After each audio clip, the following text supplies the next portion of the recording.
The Amaranthus. My sister wrote. The last time I saw my daughter Samantha, she had come to the house to return some books and gardening supplies. As we stood outside in the garden talking, Samantha's gaze fell upon a particular plant growing by the shed. It was a plant I had nurtured from the seedling and was carefully nursing after a deer nibbled off the top. I told her about the misfortune with which it met earlier in the summer and how delighted I was that it continued to grow in spite of the hardships it had endured. She asked what the name of the plant was, and I told her. The Amaranthus is what we talked about that last time. Samantha had a premonition that she would die young. She also believed in life after death, saying that death was another part of the journey in which we all move towards higher levels of being.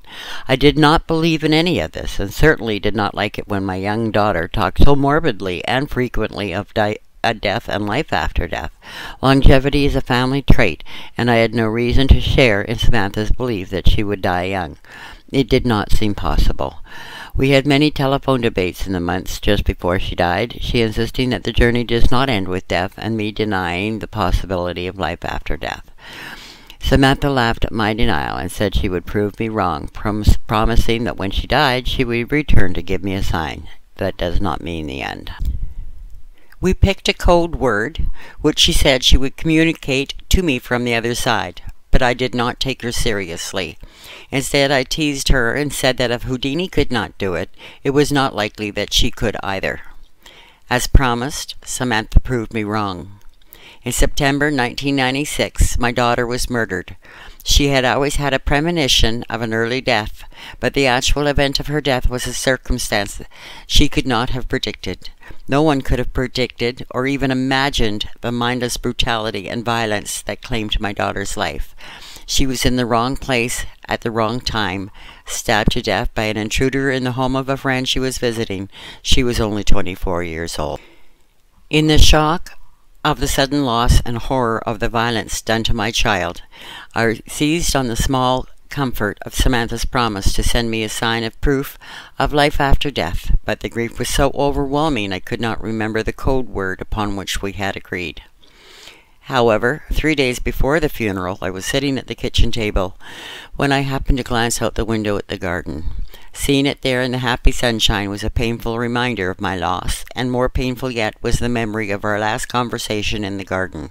I repeatedly chased that memory, vetting and combing every word and every detail that I could remember, looking for something, anything with which I could console myself. I was grateful for the distraction when the phone rang. It was my sister Linda.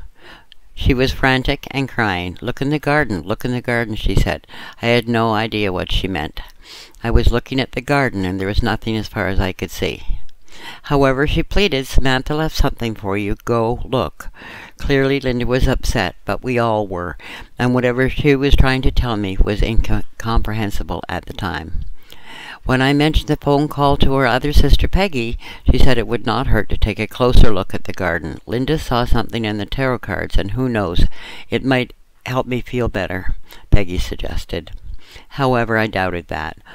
All that was left of Samantha in the garden was the memory of the last time I saw her alive. That memory was all I had left of her nearness, and I wanted to keep it intact, safe inside my heart. However, curiosity got the better of me, and soon I was standing in the garden, waiting for what, I do not know. Some sign from the other side, I guess. I searched and searched, waited and waited. Nothing.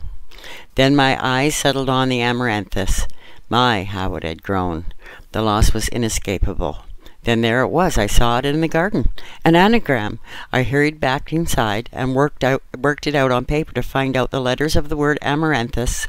Rearranged, spells "You are Samantha." Of course, like the amaranthus in my garden that endured and grew in spite of hardship, Samantha believed that a part of her being would also have endured beyond death. Was this a message from the other side? I will never know for sure, but I do know that without Linda's tarot reading, I would have gone without the consolation I needed when I needed it the most. It is difficult for me to accept something so uncanny, but in the deepest reaches of my heart, I really do want to believe that, like the amaranthus in my garden, Samantha too endures and grows in spirit. The news of my niece's death was a terrible blow, one that traumatized every member of our family. Coping with the loss of a loved one by itself is a trying ordeal, but trying to make sense of the callous violence that had befallen Samantha was a painful torment. In my hours of grief, I turned the tarot cards, posing the question, what can I do to help my family through this time of unspeakable sorrow? I shuffled and shuffled the cards, then laid them out on the table one by one, but I could not see anything that made sense. Not then. I left the cards spread out on the table and went to bed, weary and broken. It was a long and restless night, filled with thoughts of Samantha and the impossible truth that she was no longer among us. Darkness waxed and waned, and still I could not sleep. Then, as the first morning light cast its faint beams on my bedroom wall, I started to drift into a half-sleep, dreaming not of sorrow, but of something else. A voice. I heard it clearly speak 4 words. Look in the garden. I bolted upright in bed, seeing it all. The message was in the tarot cards. I ran downstairs and looked at the cards again, one by one. Sure enough, the meaning added up to the same message I had heard in my half-sleep. The cards gave me a message from my sister Diane. I had to tell her that there was something in the garden she needed to find, something that would bring her a measure of peace and solace. At the time, I was not aware of the significance of the garden, nor did I know that this is where Diane had last spoken with Samantha. All I knew was that it was important for her to receive this message, regardless of whether or not it made sense. This experience is typical of what encounters with the tarot. In this instance, the tarot enabled me to connect with my own inner knowledge and to produce information that was of comfort and value to others in their time of need. The cards reveal the invisible threads of love that bond all people in realms that transcend both time and space. My study of the tarot has since been devoted to understanding the dynamics of relationships as revealed through the tarot cards. I call this method of reading Synergy Tarot. Synergy is from the Greek synergo and means working together. Modern usage of the term denotes a concept of combined action. For example, the various muscles of the human body work in unison to produce an effective movement. Synergy is the combined action of the muscles working together. The word synergy is also commonly used to describe the combined actions of people, which results in events. Thus, Synergy Tarot is a method of reading that focuses on the dynamics of relationships that generate the events of our lives. Since relationships are the substance of our lives, and we define our lives by the quality of relationships we share, our socially grounded approach to the tarot can go a long way in fostering greater compassion, understanding, and tolerance in all our relationships. Everyone can use the Synergy Tarot to resolve conflicts and fix broken relationships. It can also show us who our loving companions are, and the ways and means we can form a more loving and compassionate relationship with oneself. Synergy Tarot is a new way of reading and understanding the people who populate our private worlds. Unlike other tarot guides that treat the cards as fragmented parts of isolated symbolic meaning, the Synergy approach aims for integrated interpretations grounded in the dynamics of human relationships.